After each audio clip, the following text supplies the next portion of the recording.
Halaman 39. Jumlah makanan, komposisi makanan memenuhi AGG harian, kebutuhan kalori dan gizi, disesuaikan kondisi tubuh, jenis makanan, pemeliharaan makanan sesuai kriteria makanan manusia, variasi bahan makanan. Gambar segitiga tengah, pola makan sehat Karnus, jadwal frekuensi 3 kali sehari, puasa diperbolehkan. Gambar 4, prinsip pola makan sehat Karnus.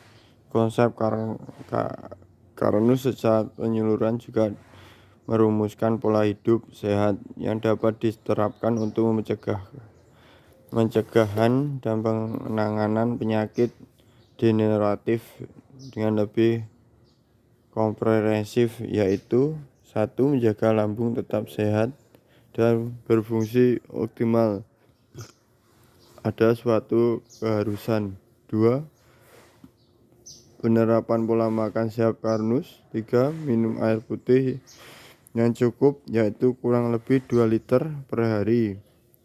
4. Asupan tiosida setiap hari sangat penting untuk melindungan tubuh. 5. Berat badan ideal harus diusahakan tercapai dan stabil, dihitung berdasarkan nilai BMI.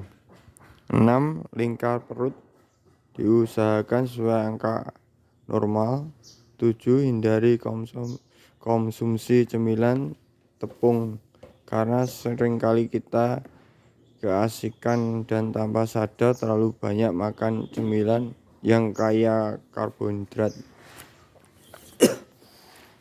8. Konsumsi buah-buahan secukupnya dan tidak berlebihan, karena buah-buahan banyak mengandung fruktosa yang akhirnya diolah lever menjadi lemak, kolesterol, dan keton dan glukosa. 9. Semakin bertambah usia, biasanya jumlah konsumsi makanan akan semakin berkurang, sehingga usahakan makanan yang dikonsumsi pada makanan yang punya kualitas yang baik dan memiliki konsumsi lebih banyak makanan fungsional, dengan tujuan untuk meminimalkan sampah dalam tubuh kita. 10. Usahakan setiap hari selalu melakukan aktivitas fisik sesuai kemampuan tubuh hingga tubuh terjaga kebugarannya. 11. Istirahat yang cukup 7-8 jam per hari. Berjemur setiap hari kurang lebih selama 30 menit atau hingga warna kulit mendekati kemerahan pada rentang waktu antara jam 9 sampai jam 1 siang waktu Indonesia Barat. Penerapan gaya hidup sehat (tidak merokok, tidak minum alkohol, tidak narkoba, dan lain-lain). Halaman 41. Tip pemilihan bahan makanan segar.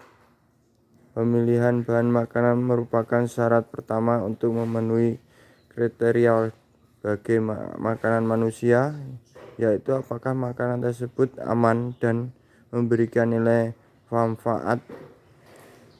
Bahan makanan kita berasal dari bahan nabatin dan hewani. Berikut ini beberapa tips mengenai pemilihan bahan makanan segar tersebut. 1. Pemilihan bahan makanan nabatin. A. Pemilihan jenis sayuran segar.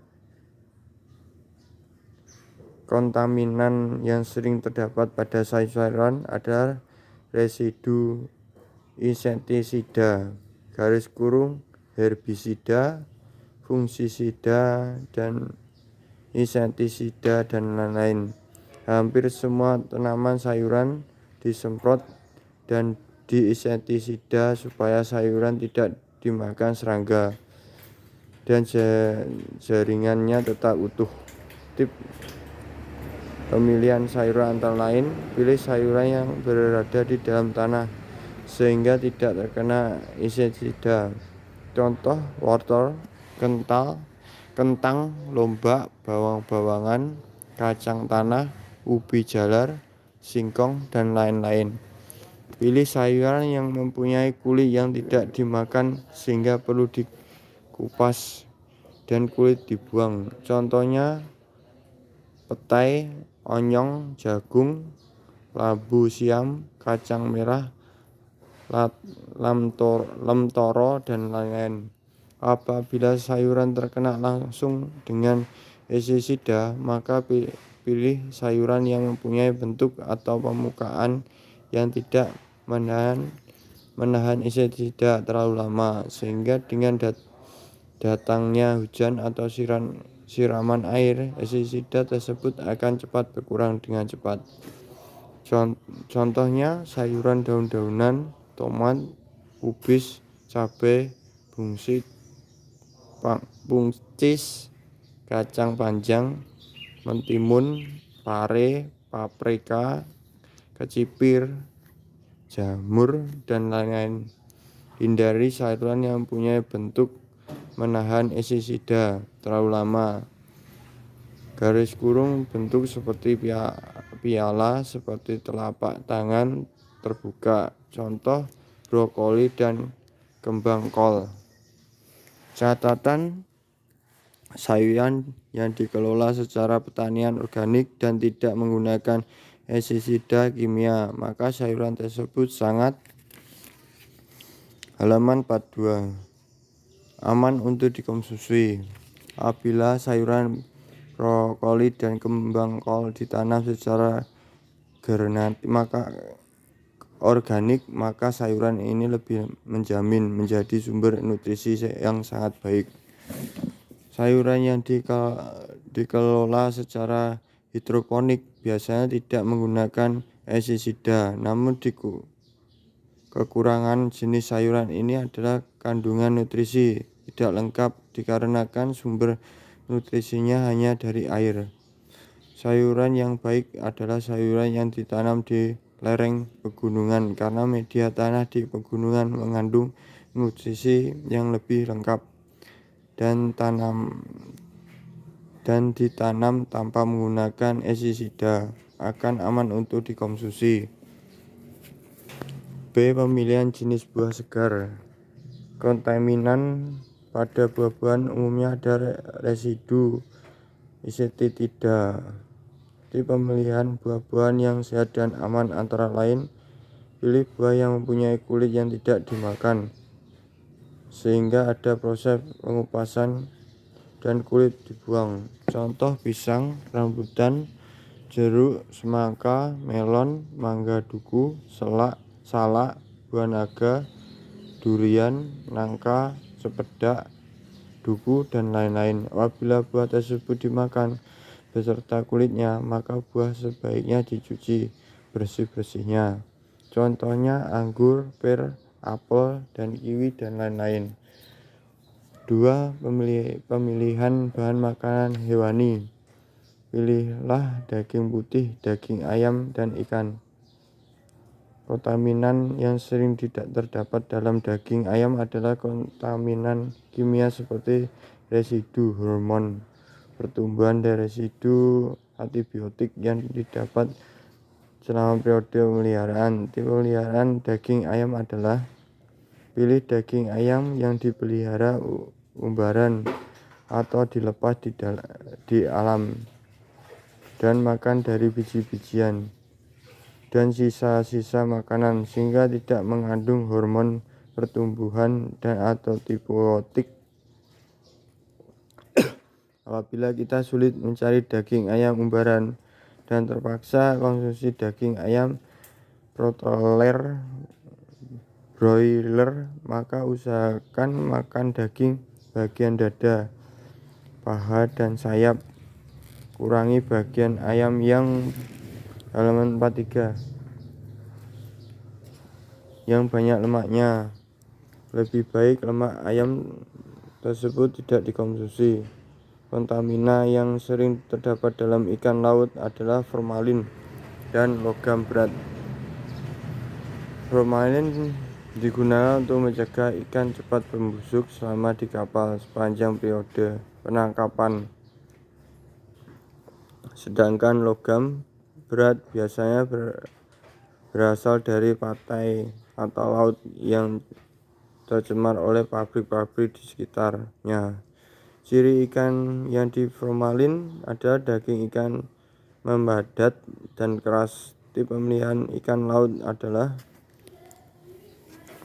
pilih ikan yang segar, dilihat dari dagingnya yang kenyal khas ikan segar. Garis kurung, tidak terlalu keras dan terlalu lembek. Bagian mata ikan yang bening, isang merah dan masih berlendir. Bau normal, bau ikan sisik masih utuh dan mengilap. Pilih ikan dari laut dalam atau laut yang bebas, jauh dari muara sungai perkotaan, agar terhindar dari cemaran logam berat. Ikan tersebut seperti ikan kakap, tuna, cakalang, dan salmon dan lain-lain. Hindari ikan ukuran kecil seperti ikan teri karena sering diberi formalin supaya tidak cepat busuk, kecuali memang sangat di kapal disimpan dalam freezer. Hindari kerang yang diperoleh dari pantai atau laut yang tercemar, karena logam berat dalam kerang akan terakumulasi sehingga berbahaya jika dikonsumsi. Apabila ingin mengonsumsi kerang-kerangan, pastikan kerang-kerangan diperoleh dari pantai atau laut bebas polusi. Kontamina yang sering terdapat pada ikan air tawar adalah ikan yang dipelihara menggunakan pakan pelet yang kemungkinan mengandung hormon pertumbuhan dan antibiotik. Kontaminasi hormon dan antibiotik pada ikan tawar lebih sedikit dibandingkan pada ayam pendaging karena ikan tawar makanannya tidak hanya diperoleh dari pelet tetapi juga dari tanaman air, lumut, sisa bahan organik lainnya. Tip pemilihan ikan air tawar adalah pilih ikan air tawar yang dikelola menggunakan pakan dari sisa-sisa makanan, daun-daunan, limbah telur dari breeding farm, dan lain-lain.